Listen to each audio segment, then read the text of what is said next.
Hey everyone, welcome back to the Soul Star podcast with Mandy and Allison from Soul Star Energy Collective. We are intuitives and healers and teachers, and we really just love to make all things spiritual relatable and fun. And today we have a very special guest, and we're so excited to introduce you to our friend Cassidy the Card Slinger. She is a tarot reader. And she is here to share with us all about the tarot. Welcome, Cassidy. Hello, thank you so much. I'm really excited to be here. Thanks for having me. Yes. Yay! So we met Cassidy at vendor events because we've started kind of getting into that, and so getting into community. So that was super neat. And we've both had, I know I've had 2 readings from Cassidy. So it's so awesome to have you on. So we always like to kind of start off with any guest is like, what kind of drew you to tarot, and like how did you begin down this journey? Yes, excellent question. So for me, cards were always interesting to me throughout my life. I didn't come from a background of having a family that had card readings around. So unfortunately, didn't have a deck before I could walk type of thing. But throughout, middle school, elementary school, high school, you always had a friend that seemed to have cards somewhere. And anytime I met someone that had cards, I would always ask, can we play with your cards, or can we do readings and stuff like that? I never got my first deck until my early 20s, actually. And it was the reason why, and I don't know if anyone has heard this or if any of your listeners have ever heard this, but you can't buy your own deck. If anyone's ever heard that myth, that was going around in the back of my mind. A friend of mine had told me that, who had cards, and she said, yeah, I got this from my aunt, and you're not allowed to buy your own cards. So you have to wait for someone to gift them to you. What? I've heard that. No, I've heard that too. I remember hearing that. Yes. That's baloney, right? It's the least amount of baloney. Okay. Yes. Oh my gosh. And I mean, I have broken that rule well over 150 times, however. So if anyone is ever interested, go buy your own cards. It's completely fine. And it's a beautiful experience getting your own deck.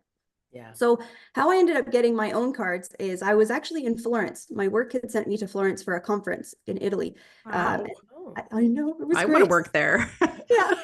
And I have a soft spot for fine stationery. So give me like some nice pens, good paper, any like nice books, notebooks, all that stuff. So there was actually this little stationery store down by the river in Florence. Walked in there, was looking at all the beautiful things. And in the back, they had a chest of tarot cards. And I thought, oh, they're so beautiful, but too bad I can't buy my own deck. And it crushed me. I was so sad all day. Went back to my hotel room and I Googled, can you buy your own deck of tarot cards? Of course you can. Excellent. So the next day I went back and I got my very first deck, which was, do I have it sitting here? Yes, I do. It lives on my, nope, that's not it. Hang on. This one. Sorry. This looks very similar, but my Tarocco Soprafino was my very first deck. Oh, wow. And I love that it was like in this like beautiful part of the world.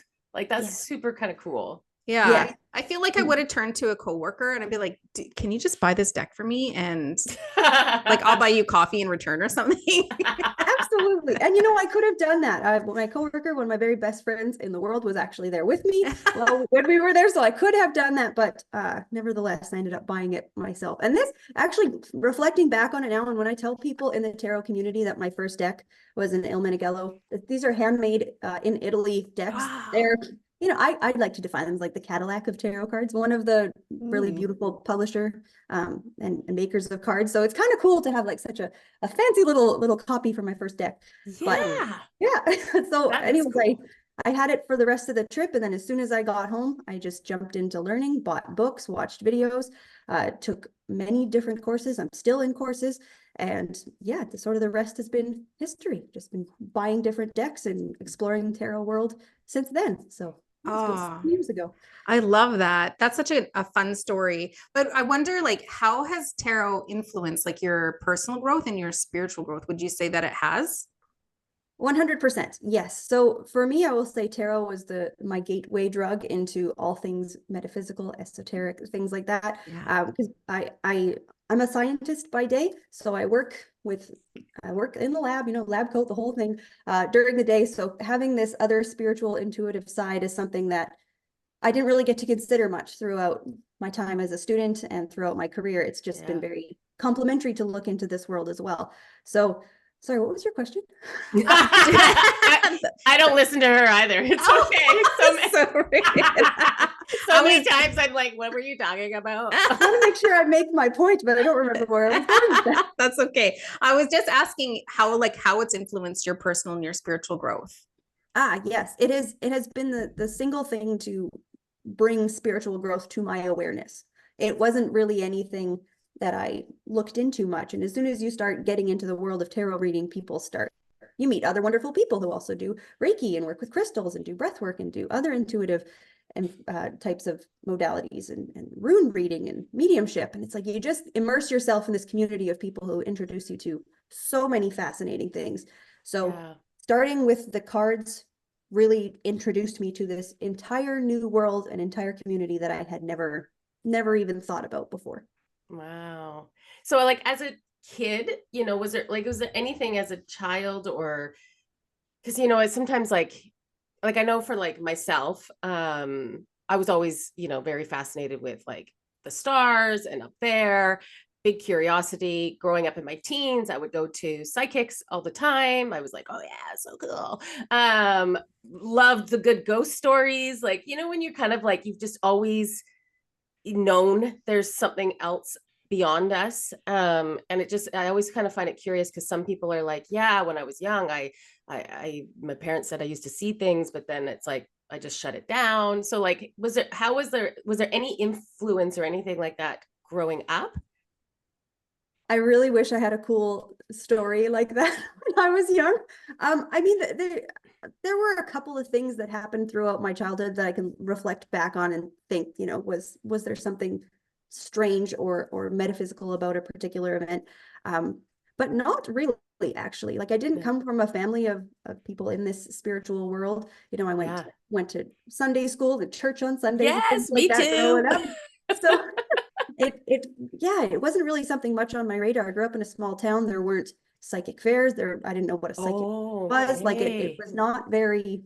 So not even going to psychics and all these things. Nothing, absolutely nothing. So you were just like plucked out of the sciencey brain side of the world and placed into this intuitive, metaphysical, like wooey kind of energy of the world. So that's so polar opposite, like the two different worlds that you live in and that you experience. Like I like how you said that it was complementary, because I sometimes find it to be like a polarity in the sense that it's difficult to live in both sides. But so looking at it from the perspective of being complementary, I like that. Yes. Yeah, absolutely. So how did your family, like when you kind of were like, hey, I'm doing tarot, and they're like, what? Do they even know? Oh, they do, yes. My family knows. In fact, at family reunions, it was actually funny. A couple of years ago, I went to a family reunion, and I was into this, and I was doing readings professionally by that point. And I just had so many family members come up saying like, oh, I want to hear about your card reading thing. And I ended up just saying like, everybody bring a lawn chair to the front porch at 3 o'clock. And I ended up just having this little circle with my family. No. So many like individual people were asking me. I was like, I don't want to repeat myself 100 times. Let's have a little group chat session. So that was pretty fun. Oh, I love that. But my immediate parents, like my mom, she's interested in all of this stuff. Like she watches card reading videos and astrology videos and stuff on YouTube. My dad, I will never forget it. I was talking to him about it, and he looked at me and he was like, how can you believe in this crap? You're a scientist. Oh shoot! What? Now there's like the bullet where it's like, and what's your dad's background? Well, my response to his question was, because I'm a scientist, I have to. Right? Dude, that's such a great answer. Bumps. Yeah. I love that. Because I would say I have a very, you've had sessions with me. I have a very analytical approach to things. It's very practical. It's very grounded. Yeah. And I found that looking at these cards, they are a tool that I entirely respect, right? But I always say like, it's not lost on me that this is a piece of paper with a picture on. So I'm not delusional about the tool I'm working with. So it's I just started working with the cards more, and I thought it was fascinating that I could put these pictures on the table, see something and then it would go out and happen, or I would tell someone something was going to happen and then it did. And it's like, if you look at the data, you know, and it works, how can you ignore something like that? How can I have someone sit down from me, across from me, that I've never met before, know nothing about them, put these pieces of paper on the table, and I can tell them about their past and what's happening to them and what's weighing on their heart? Like, that's yes. Yeah. And they confirm it, like, and they sit there, like, you can't deny that. Like, that's like, you know, when we developed and when we're teaching our students on how to develop, and it's those validation points. When you get those validation points, you can over and over and over and over and over and over again, like, you can't deny that. Like, there's something, you maybe can't explain it fully, but you can't deny that there's something there. And isn't that science? Is that we are trying different things, learning different things, you know, outside of what we already know, right?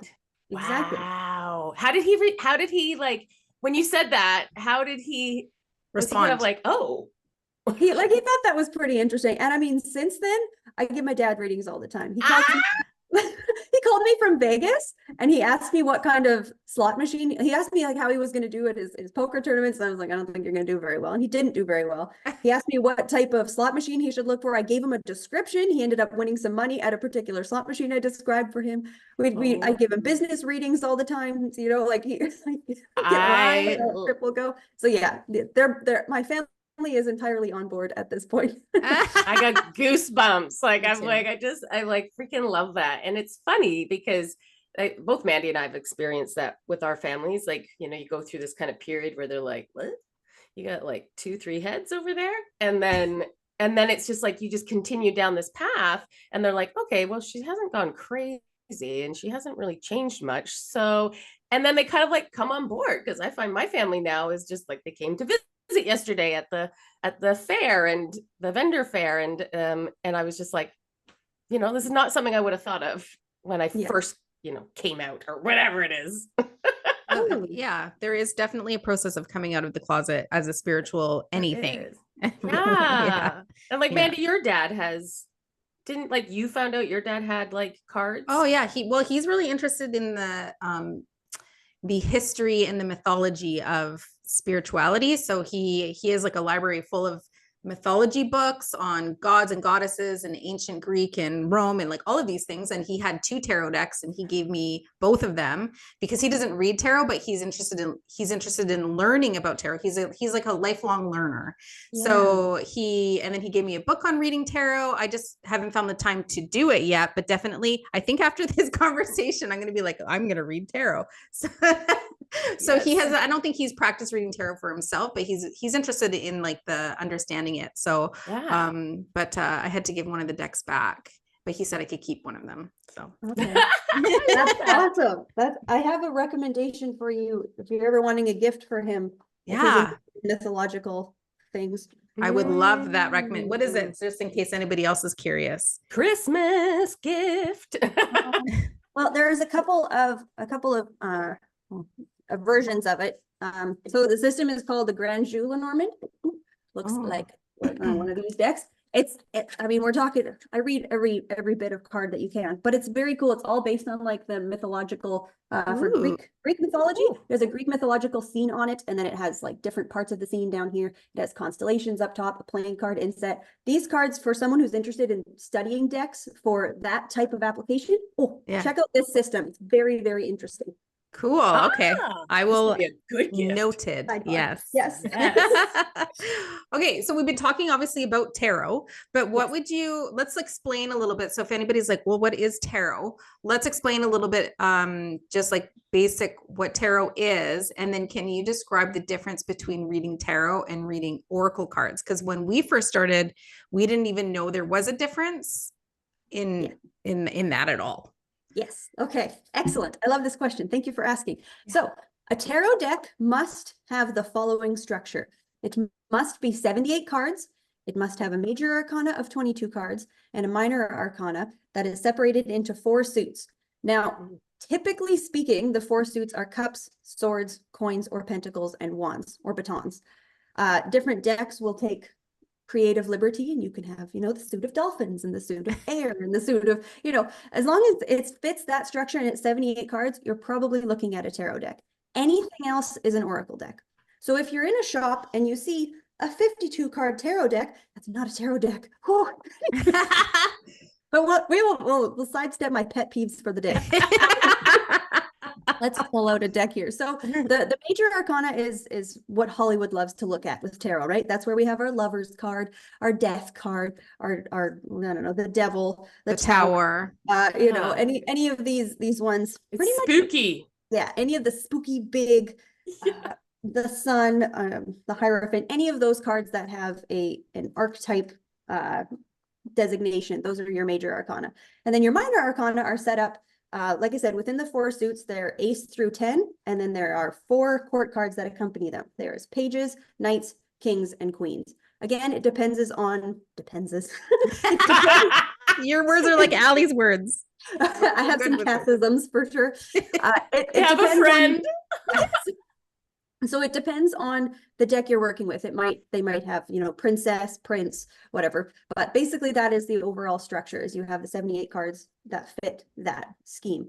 All other decks are oracle decks. So if you're looking at something with a free form structure, it can have words on it or pictures or numbers. Oracle decks are anything else. It does not necessarily have to follow any set system. It can be, I don't know, what do I have for oracle decks around here? Oh, I got a whole bunch of them. But essentially, yeah, that is the main difference between tarot and oracle, is that you have that set structure for tarot, and oracle is anything else. So even that would encompass, you know, like Lenormand cards or playing cards or Sibylla cards, things like that. Those are all considered oracle decks, but with their own independent systems. Okay. And so when you're reading tarot, because there is a system, and then there's the major and the minor arcana, and then the court cards and all that sort of stuff, when you're reading it, say you're doing a reading for somebody, do you find that it's, like when you're pulling the cards, you're already understanding the message based on what card you're pulling? Because there's also, like, I don't know, for example, you pull let's say the Knight card, there's like a energy or an archetype, like type of message that already exists within that image, and then you start receiving intuitively based on the whole thing. Does that make sense? Yes. And I mean, there's as many ways to read tarot as there are tarot readers, right? So some people read, and I think one of the most interesting things about tarot is you can come to it with whatever knowledge you have, with whatever way that you understand the world is how you will interpret and put your cards to use. If you are a numerologist, if you are an astrologer, if you are whatever sort of systems, if you're really into symbols or color theory, things like that, you can use all of that in your readings, but don't feel like in order to start reading tarot, you need to understand all of those systems. So the other proponent I am a large proponent of is needing to read with the deck that you have. So tarot, I mean, in the basic system of tarot, you have a few different subsets. So you have Marseille tarot, and any Marseille deck is not going to be illustrated in the minor arcana cards. So for example, if you have 3 cups, it will just be a picture of 3 cups versus, you know, I don't know, 8 of coins. You're going to just have 8 coins drawn onto your card. For Rider-Waite-Smith style decks, they will be all illustrated, right? So now 10 of coins, you have some sort of picture going on instead of just 10 coins. Same thing with 4 of coins. There's something to look at. And then you have the Thoth system is sort of the third branch, which follows its own structure that's illustrated differently from Rider-Waite-Smith style. Then you have a million renditions of all of those 3 types. So just to go back to your question of when I'm laying the card, do I see something in it? Absolutely. Absolutely. It comes very quickly. And I think once you become proficient at tarot reading, one of the best quotes I've heard is being able to read tarot like a book. You know, you lay it down and you're seeing what is playing out in front of you from the cards based on the question that you've asked and who is asking it at that given time. So it's it's something I just want people to remember. Like if you ever buy a deck and you have a book that necessarily doesn't go with that deck, and you're looking at a picture and it's telling you something that you can't see in the card, you might be having a deck that's referring, or a book that is referring to one deck that's different from the deck that you were reading with. So like if someone were, so for example, like what do we have here? This is the 9 of coins. Yeah. In the Rider-Waite-Smith deck, you have that woman who is standing there and she's in a big, beautiful robe and she's got the little bird on her shoulder. And if someone starts telling you, oh, material wealth or things like personal fulfillment or female empowerment, you're looking at this like, what? Yeah.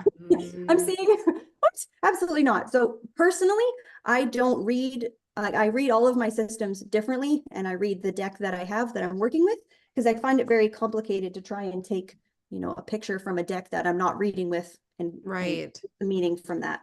So you will read when you're doing a reading with somebody, you don't mix decks typically. I do.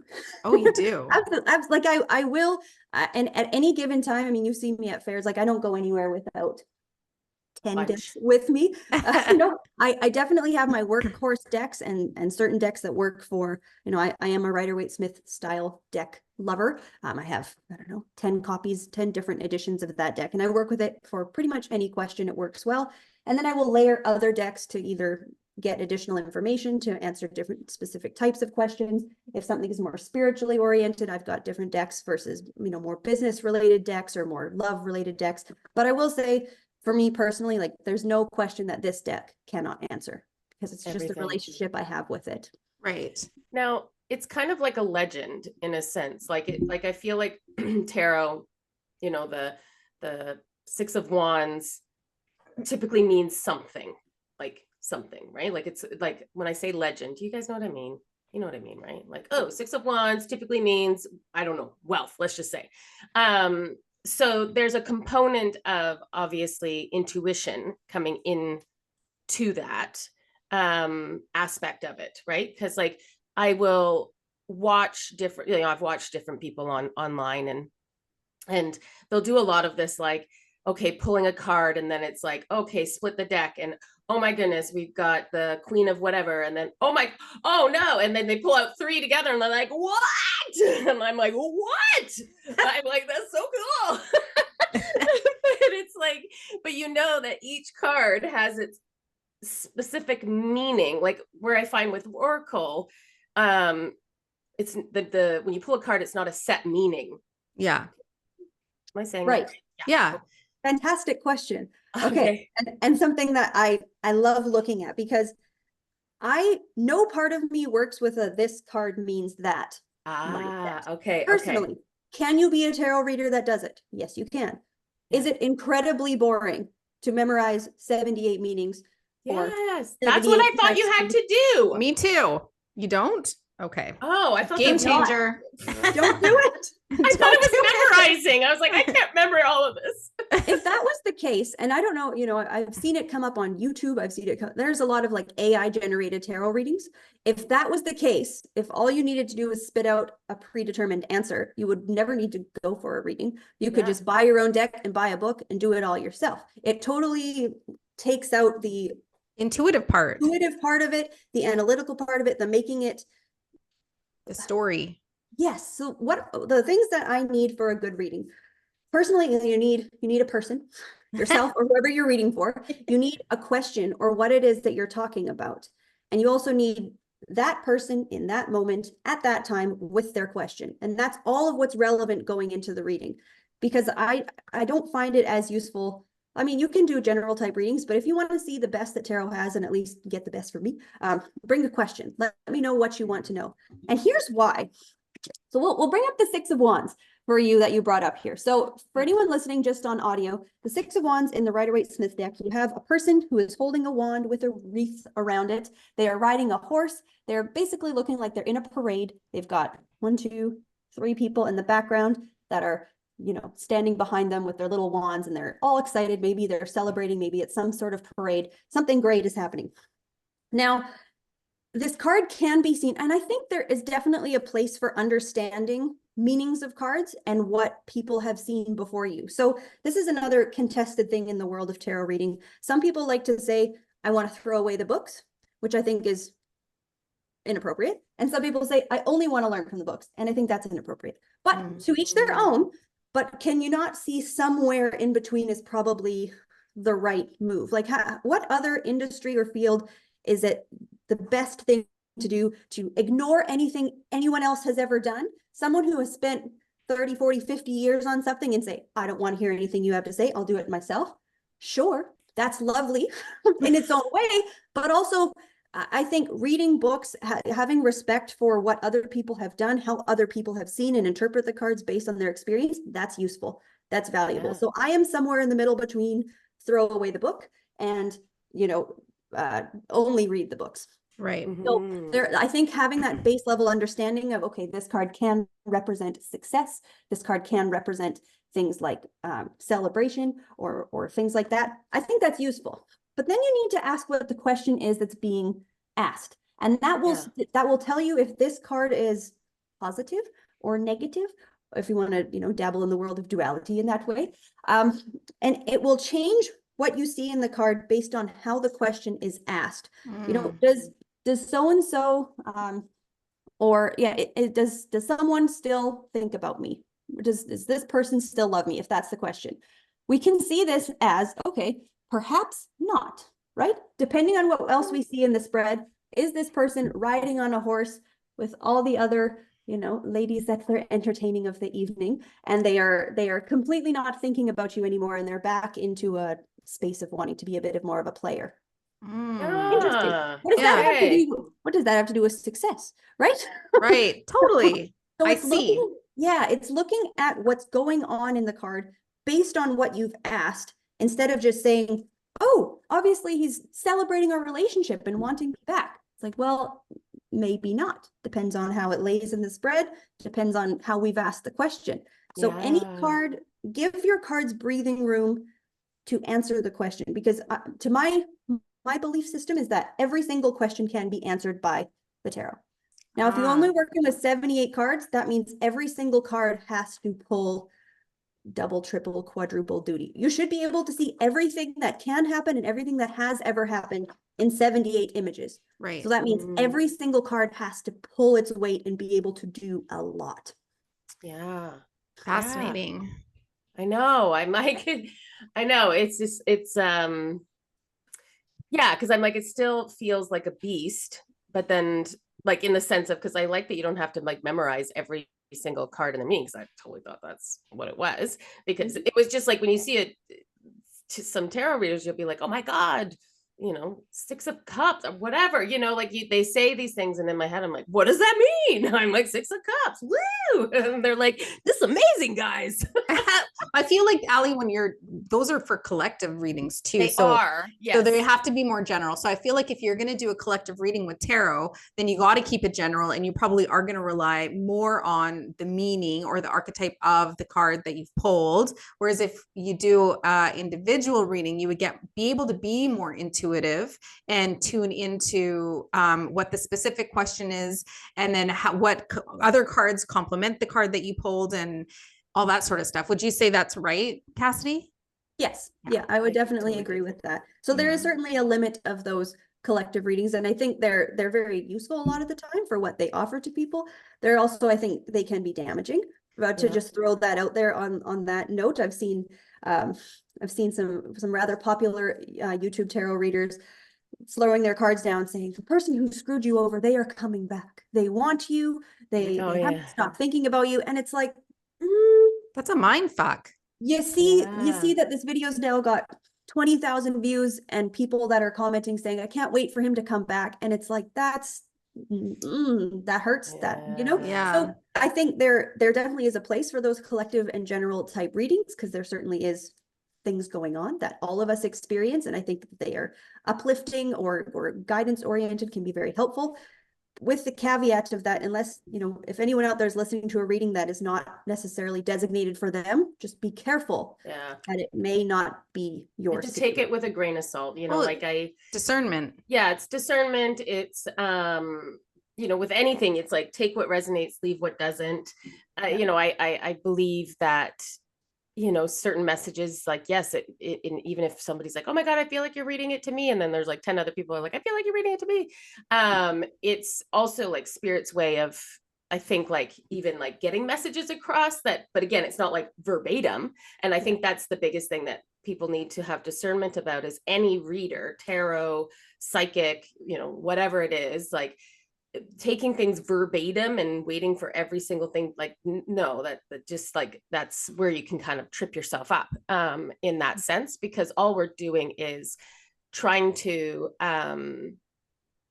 dismantle, or trying to get the message ourselves, trying to interpret the message ourselves, right? Like, and it comes through our own filters. And so there's always that room of, you know, leniency in anything like that. I watch one, is it Chris Corsini? Is that his name? Yeah. Am I saying that right? Chris Corsini. Corsini. So Well, does he's like an astrologer and a tarot reader. but yeah, so like he'll do like the he'll use, which is kind of interesting, like having the astrology. So he'll do it for like the signs, so like the Gemini, and he'd be like, okay, Gemini, and then he uses the tarot to do, but then also combines in some, you know, like, oh, but we've got Pluto going into blah blah blah. So, you know, which is like interesting, but yeah, like it has that the spread out, and then just starts to kind of, yeah, which is a different take on it. Yeah. Totally. Yeah. The astrology side of things is super fascinating as well. It's that's another great. beast. I'm like, put tarot and astrology. I'm like, God, I feel like so much studying. Yes. What do you say, Cassidy, are some common questions that you get from people? Like, what are your most common readings, I guess, that you do? Wonderful question. And it depends on the day, but generally speaking, the topics people are usually interested in, love is definitely number one. What either they're asking specifically about a relationship that they're currently in, are they going to find a new partner, or is love about to come in? Anything related to romantic relationships is certainly, I would say, number one. Number 1.1, a very close second, I would say, is definitely career related readings. How someone's business is going to go. Are they making the right move with this decision or that decision of where they're going to be going with their career, what type of work they should pursue. So those are definitely my big two. Then followed by a lot of questions about moving, relocating, where they should be going, what type of schooling they should do are sort of my next subset of questions. And then I would say those are definitely my main topics, but you get a little bit of everything. You get a little bit of every type of question, and it's the variation in that makes this so interesting for me. Because I've had people ask before, like, oh, do you want to be a love reader or a career reader? It's like, no, I want to be a reader. It's important. It's good to have all of it. Diversity. Exactly. Have you ever had a reading where you're getting the messages and the insight, and you're like, oh my God, I don't know if I can share this? Like, do you know what I mean?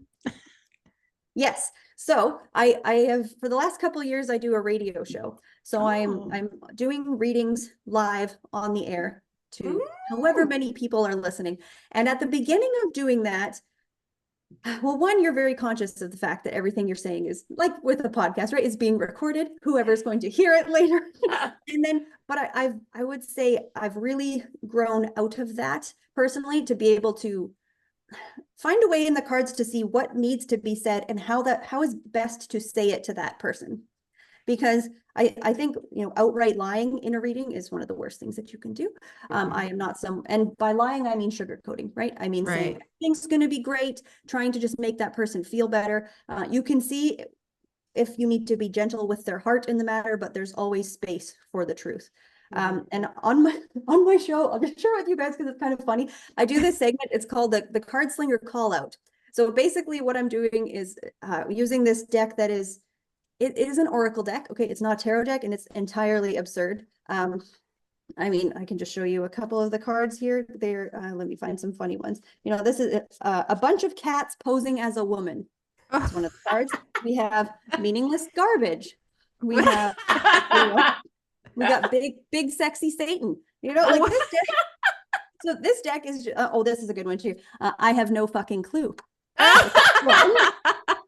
So this deck is a good time. And what that segment is all about is just calling people out on something they need to know at that time. And I get one sentence, and I'll usually say something that maybe comes across as brutal or like, you know, just a little kickstart thing. And I've gotten really good feedback from people that, you know, if it's said in the spirit of, this is in your best interest to hear this, maybe you are or are not ready to hear it at this moment, but you can take what I've said and come back to it later. What I am always trying to do in any reading session is giving you something that is useful and beneficial to you. And it's not useful to kick someone when they're down, but it's also not useful to provide someone with false sense of security or false comfort. So if they ever see something that it's like, I don't know if I can say this, now I say it. Because they have come to me for a reason. I'm seeing something for them. Yeah. And if I choose to withhold that, that's, I would say, unethical. It feels unethical on my sense. So it's like, what about death? Because like I know with like Mandy and I, like I've said to my guides, don't tell me. If it's not something if I can change or influence, I don't want to know, right? Like, because sometimes like I do feel like there's things that are just, it is going to be what it is. And I don't want to, imagine saying to somebody like, you're going to die in 6 months. Like, oh, what? Like, how is that going to make the next 6 months enjoyable? So like, what if you, like, is that something you've put perimeters up where you're like, I don't want to know because I don't want to be the gatekeeper of that info? Yes, entirely. That's one of my bigger disclaimers is I don't do birth predictions. I don't do death predictions. The transition points of life are not here for me. And I had a teacher very early on in my studies who had told me this story of where she had done a reading for someone. They were asking if they were going to get pregnant the following year. She saw, or sorry, if she was going to have a baby the following year. She saw, no, you're not going to. She came back to her a few months later and said, I'm pregnant. Your reading was wrong. She ended up miscarrying. Oh gosh. She blamed the reader, of course, as people like, so I heard that story and it scared the living daylights out of me. So gosh. There are other ways that you can be useful in a scenario like that. If someone's wondering if someone's going to pass away because there's an inheritance thing they need to deal with, they're going to have to deal with the estate, or they're going to have to get the baby room ready. Like, you can look at trajectories of their life and what's coming up for them. And you can say things, if you can see things are about to get very busy from a paperwork standpoint, right? There are things that you can prepare them for that's still useful, but I will never say someone is going to die. I don't want. No, thank you. That's not my place. No. And interesting with the birth part too, because I was wondering that when you were listing things that people were asking, because that's definitely something that, we've come across as intuitives, and, it's a tough one. So that's very interesting. Like that scenario, that would have freaked me out too. And it's a personal choice. I've got a lot of reader friends that do that type of work and they're excellent at it. And I wish them all the best, but I think any reader needs to define what their own scope boundaries is and what they are willing to look at. 100%. Yeah. Have you ever done a reading where somebody did come back and be like angry with you or frustrated, or like, have you ever had to deal with any difficult situation because of the reading that you received and provided? So no, but here's partly why. So within the scope of my reading, it doesn't matter if I'm doing a super fast reading or if we have an hour together. I always start my reading tapping into that person right now, what they're experiencing and what brought us to where we are. So there is some element of the reading when we first sit down, I should be telling you stuff that you already know, who you are, something that is relevant to you, because that tells me I've got your situation, I've got you, it's a numbers game, right? If I've got 10 cards on the table and the first 4 of them telling me your present and past are correct, I feel pretty good that I've got the trajectory and we've got a specific situation for what's going to happen, or the prediction I at least feel like I can really trust because I've got you, So there has been instances where I've laid those cards down, and I have 2 instances in my career so far that this has happened. I've been quite excited when they've happened because my teacher told me to prepare for this. When I've laid the cards down, I've started talking to the person, and I can tell by the look on their face that I'm entirely wrong. Oh. And I'll say, is that correct? And they're like, yeah, I could see that. And I look, if I'm wrong, I need you to tell me. It's important. And they'll say, honestly, that doesn't fit. And I get excited. I'm like, okay, this happens once in a blue moon, but it does happen, right? I'm not immune to screwing up. I pick up the cards, reshuffle them, try again. And that second time is always just so good. It is for whatever reason, and some people say the cards are never wrong. I can get on board with that, but like I could be wrong. Maybe the cards were right and I wasn't. So even if someone were to come to me 2 days in a row with the exact same question, the cards will be different, right? For a million different reasons. You may have changed your mindset by that point. You could have done something different. But so when you're asking, has anyone ever come back angry? I usually try and in the moment make sure that I have what is definitely for that person. And then my predictions almost always come with either on the current path that you're going, this is what I see happening, or if you do this, here's how it's going to go. Because there is, at any given point, we can make 100 different decisions. Someone can come to me and say, is my trip going to go well? I can say, no, it looks like it's going to go terrible. Then they choose not to go. Would they come back to me and say, well, I didn't even go? I'm like, well, that's good. That's sort of, oh yeah, the point. If you see someone's about to get hit by a bus, you tell them to get out of the way. You don't let them get hit, type of thing. So yeah. I haven't had, knock on wood, but I haven't had someone come back to me with a, you were entirely wrong, you ruined my life, thing like that at this point. But I've had a couple of instances where in that moment, I've got the wrong cards, let's try again. And then I try again, and it's just divine. It's divine when that happens. I love that. So then you've definitely had lots of experiences where the sitter was like, oh my God, that was amazing. Or this happened and that happened. And so very accurate stuff. Yes. Obviously. Yeah. It's been interesting over the years. I've said some stuff that after the reading and we've closed the session, my mind is like, what did you just say to that person? Imagine someone comes to you, said they've had no movement in their love life for a decade. And you tell them within the next month and a half, there's going to be 2 people. Like, it sounds completely absurd. And then, 6 months later, you see that they've booked with you again. And you're worried about what you've just said. That they're going to say, none of that happened. And then they start the session and they say something to the tune of, well, everything you said happened. And I came to your website to leave a review and just decided to book again. And I was like, oh, that's so nice. And I don't know. It's not that I'm shocked to hear that stuff plays out as I see it too, but it's always nice to hear that this stuff is still working. It's good for the data collection side of things. Oh, absolutely. That's for anything, right? Like Mandy and I, anytime we do like a reading, like I always go in going, I hope this came in right, because like I'm just the vessel. And if communication things got wrong or something, or I was interpreting things wrong, because again, I'm in a human vessel, I'm in this body, things can happen. There is a filter that goes through. And so, let's in checking your ego to make sure like, okay, get out of here, so that it's just clear.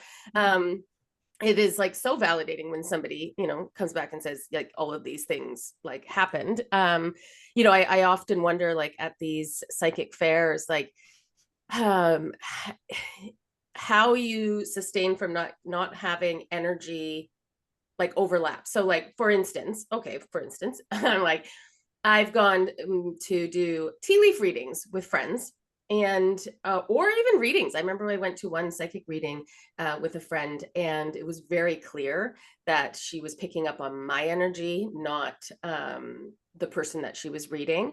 And I've had that happen multiple times if I'm with somebody and for some reason, I guess I've been told my energy is loud. I'm sorry, I'm being quiet, but my energy is like, look at me, and I'm like, I am the quietest. Like I literally, when you saw me, Maddie, at the last tea, I'm like, I go down like this, like as if like I'm not even here, and I'm like, don't even look at me, don't talk to me. And it continues to happen. So I can only think like, holy crap, if you're in this room with like how many people and all these different channels are open, like have you ever found that difficult, or like the highway crossing? Yeah, it's a great question. That is a really good question, because I mean that's an experience you get working at these types of festivals and fairs and shows and stuff, and it's a blast. They're so much fun to do. Honestly, at shows I've never had that experience myself, and whether or not it could just be within like the boundaries that I have when I am laying the cards. Like I would say I'm not working with more of an open, energetic, intuitive channel system. Like I have no clue about the majority of that stuff. So for me, it's the only thing that exists when someone sits across from me is me, my cards, their question, what they're asking. I shuffle it into the cards and I put the cards down, and there's no room for I'm picking up on the person over here, because I don't feel that I'm open or tapping into that way of getting information. It's a little more in a box, perhaps. Focused. Yeah. It's kind of like this Yeah. focused energy on that. Yeah. Yes. That makes sense. That makes Yeah. sense. But I have had people, you know, if I have two people sitting across from me and I'm reading for one person, the other person might say, that makes sense for me too. And it's like, ah, cool. Might be, you know, it's a good thing you're here. We'll look into this for you next.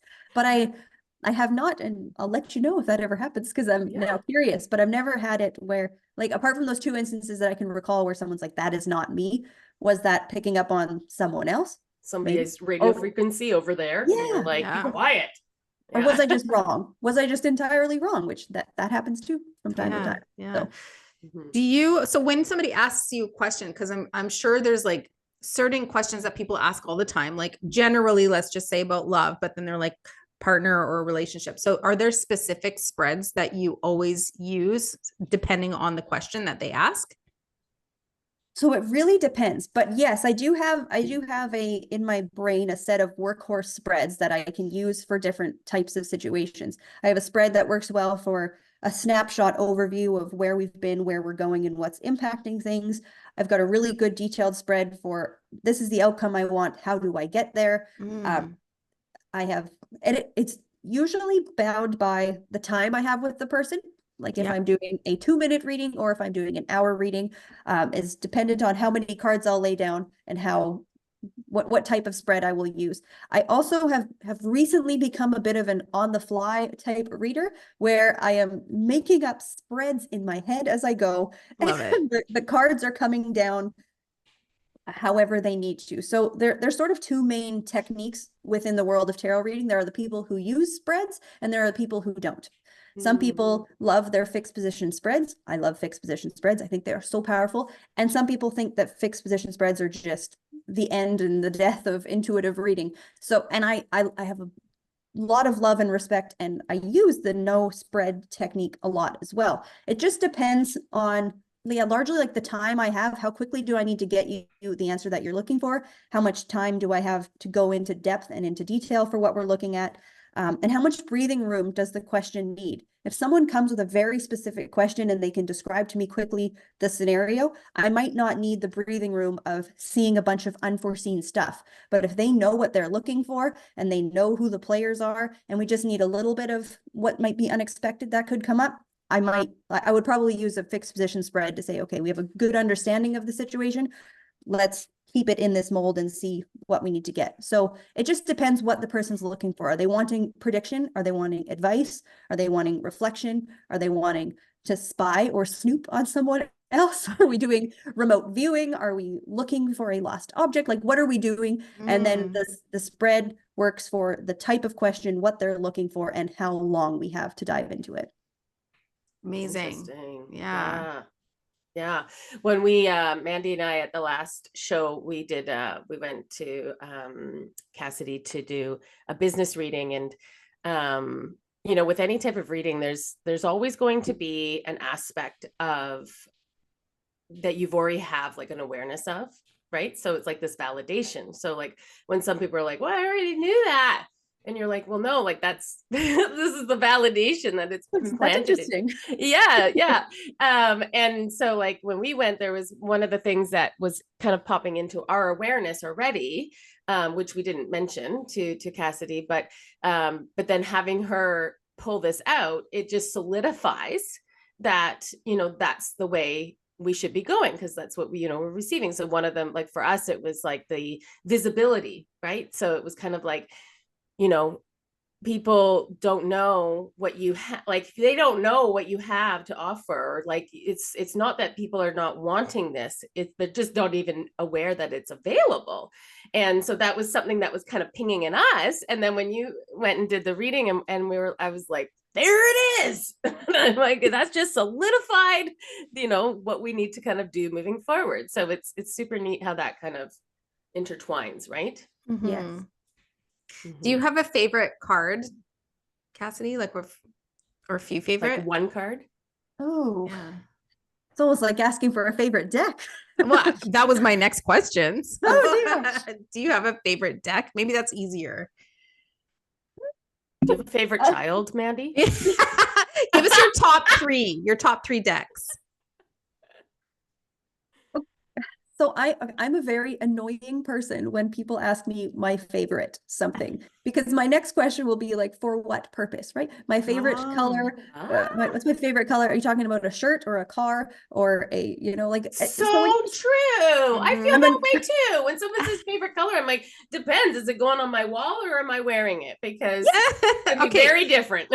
Favorite deck for readings, like for doing, what are your workhorse decks? Okay.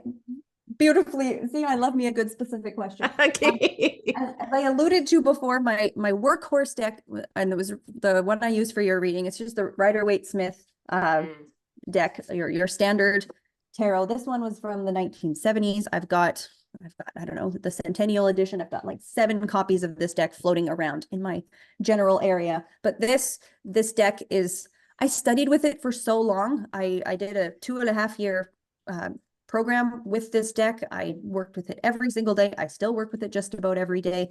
It is, I know I can get what I'm looking for out of this deck for any client at any time for any question. So if I am stranded somewhere and needed to do a reading for someone, me and this deck are best pals. Bonded. But then there are other decks. It just depends what we're looking at.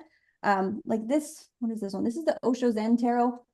It's not a new deck. I've had it for maybe 2 years or so, but if someone's asking me more spiritual related questions or questions about something I have no idea about, and I almost want to speak their language and I want to understand something I don't understand in a quick time for a reading, I find this deck is very useful and helpful for that. I really like working with the Lenormand deck if we have 6 different people involved and I need to understand their interactions with each other and the situation all at a given time. And then, my favorite Marseille deck is definitely this little bad boy here. This is the Jean Noblet Marseille deck. It's just, I don't have the box with me here, but that's my favorite Marseille deck and my favorite RWS deck. Awesome. If that's helpful. My favorite card in terms of what I would like to when you get that card, when you pull that card for yourself, you're like, yes. Yeah. Again, it depends what I'm looking for. if not that you do readings to see bad things happen to other people, but like you might be expecting different cards than if you were looking for, I don't know, some sort of success in your own life. I don't know, the Temperance card is definitely one of my more enjoyed cards. I really like Temperance. It's just sort of an ongoing lesson I think I will perhaps never learn in this lifetime. So I don't know. Temperance is pretty nice, but Temperance can also be what you don't want to see or don't want to hear at a given time. I don't know. Let's just say Temperance for the sake of, it's a pretty card. It's okay. Nice. It's generally welcome. Awesome. Do you have any other questions, Allie? I think just the one I'm curious with, what your daytime job is and this, because how long have you been doing tarot? 7 years. 7 years. So like, 2 very kind of like different spectrums, even though there's still very, like, I think there's becoming this more and more realization where science and like the metaphysical are, playing in the same playground in a sense. And, but not everybody sees that way. And you can have certain type of personalities when you go into like a scientific or, engineering or whatever, like there's kind of analytical mindset. So has this been something that is like completely separate? Like, I play in this sandbox and I play in this sandbox and they don't combine, or kind of like, but we're like that, right? Corporate banking, spiritual, it's two different sandboxes that we're playing in. Yes. Yeah, definitely. So I'm a research scientist by day, and so my job is to be curious about things we don't understand. It is to, keep trying to develop new things, understanding a very dynamic, growing field and industry. So I do personally keep them separate. I like having that separation. I had a reading done yesterday and she was talking about compartmentalization. She's like, how is that working for you? I was like, brilliantly. I love it. It works really well for me to have a different, because I really like who I am when I get to be a scientist, and I like who I am when I get to be a tarot reader, and I like who I am when I'm hanging out with my friends. So they almost feed different parts of myself. They engage different parts of my brain, of my personality. I think I'm a fairly consistent person throughout the experience. My personality doesn't really change, but it's, I don't know, like with temperance, right? With everything, there's a balance, a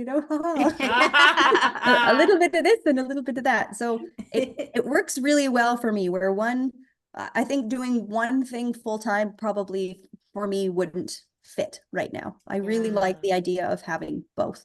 And I think a lot of people, with you too as well. And pretty much every single person I've met in the spiritual community, if they're not a reader full time, they have something else that on the surface looks like, how are you doing these two opposite things? So I think a lot of people understand having that bit of both, and totally, enjoying it at the same time. Fills different buckets, right? Yes, that's what's kind of like nice to have. And then before, one more question. You touched on a radio show. So what the heck is this? Yes. So I'm like, where do people listen to this? I'm like, what? Wait, radio show is so like old fashioned. Do you know what I mean? Like podcasts, like if you did like a spot on a podcast once a week, that would be, so I'm very interested to hear about this also. But don't you remember listening to Sue Johansson? Yes. Sunday night sex lady. Yeah. Like I didn't listen, but I remember her. You didn't listen? I had it on every time. I was like, this is so cool. I'm like, I was a teenager, so it was like, what? So this is when I think of this, I'm like, oh, it takes me back to like the Sue Johansson days where you'd have like this radio show that you were like, ooh, gotta click in. So like, tell us. Yes. So the company or the network is called My Psychic Connection. We do stream it. It is a video and radio platform. So it's streamed on Facebook and YouTube and things like that. We also have it on iHeartRadio and different podcast platforms. And at the moment, it's people type in their questions and then I read for their questions just off of what they've typed in.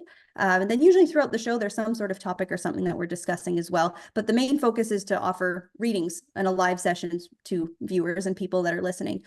It has been announced, so I could say it too here now, is it's going to be, or there will be adding a phone line component to it as well. So you can imagine people calling in and I will be sitting there, you need to like cards. You need like a gypsy ball and like big hoop earrings and maybe like a scarf on your head. A full Madame Cleo moment. Yes. So fun. That's so fun. How long have you been doing that? How long have I been doing that show? Maybe 3 years, 3 years now. Yeah. You recorded that obviously in Victoria somewhere? I just do it out of my home here, and it's streamed out of, I don't remember somewhere in the States. He's got all of our servers going on. Isn't that amazing? I love that you can do that. And when is your show on live? When it's Thursday nights Pacific time. It's at 7:00 Pacific time or 10:00 Eastern time on Thursday evenings. It's so cool. Pretty much consistently on Thursday nights. If I'm ever switching a show, it might be on a Wednesday for 1 week, but yeah, I'm the Thursday night gal. So yeah, it's so a good time. We'll put this all in the show notes. And for anybody that's local to to Vancouver Island, Cassidy does live in Victoria. So if you're like, I want an in-person reading. Do you do in-person readings?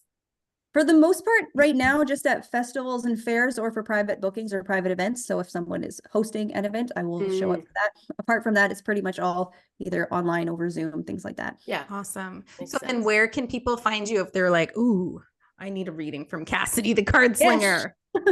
My website, www.CassidyTheCardSlinger.com. I am on Facebook. I'm on Instagram. I'm on YouTube, Cassidy the Card Slinger. My YouTube channel is mostly just deck review videos. So I'm showing different types of cards and tarot decks and reviewing what I think of working with them and just showing different cards. So if you want to see cards, you can check out my YouTube channel. But Awesome. yeah, Cassidy the Card Slinger everywhere. Awesome. Not And on we'll- TikTok though. That's Haven't okay. branched into that yet. It's a whole other world. We will definitely put everything in the show notes. Thank you so much, Cassidy, for coming on and sharing your knowledge about tarot and your experiences and just your energy. We're very, very grateful. And we're so thankful to have gotten to know you over the past little while and seeing you at these events and fairs. And it's just a great opportunity to build our community and our network of others and sharing and collaborating and all that sort of stuff. So we are very grateful. Thank you so much. Thank you both for having me. This has been a blast. I can't believe an hour went by that fast, but this was so much fun. It was lovely to chat with you both. Thank you so much. You're welcome. All right. We will see you guys next week.